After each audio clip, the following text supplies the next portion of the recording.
Bombay style puri bhaji చేసినాను. ఒకసారి try చేయండి. బాగా అనిపిస్తే లైక్ చేయండి. గోధుమ పిండి తీసుకున్నాను. మైదా వద్దు, హెల్త్కి మంచిది కాదు కాబట్టి గోధుమ పిండి కొంచెం బొంబాయి రవ్వగానే వేసినాను. బాగా రవ్వ వేస్తాం కదా, పూరీలు బాగా పొంగుతావి. మీకు చూపిస్తాను తర్వాత. చూడండి పూరీలు ఎలా పొంగినా.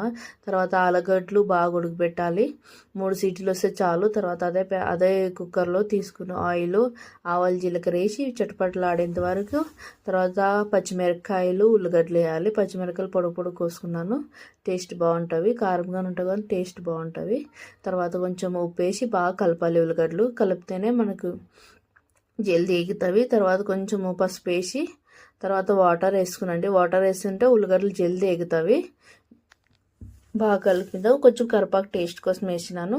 ఇంకా ఆలుగడ్డలు ఏమైతే సైడ్కి పెట్టినాను కదా, అవి బాగా ఆలుగడ్డలు వేసి బాగా కలుపుకున్నాలి. కలుపుకున్న తర్వాత కొంచెం కొత్తిమీర వేయండి. చేతితోనే మ్యాష్ చేసుకున్నాండి ఆలుగడ్డలు.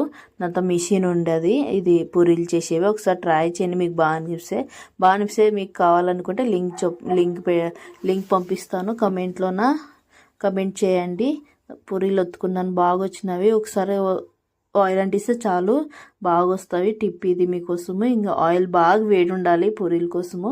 వేడి ఉంటేనే బాగా పొంగుతాయి. ఓకే, ఇట్లా ఒత్తి పెడితే అయిపోయారు, రెడీ అవుతాయి పూరీలు. ఎంత బాగున్నా ఆయిల్ కానీ తక్కువ తీసుకుంటావి. ఇలాంటి వీడియోలు ఎన్నో వస్తూ ఉంటాయి. మీరు బాగా అనిపిస్తే లైక్ చేయండి, సబ్స్క్రైబ్ చేయండి.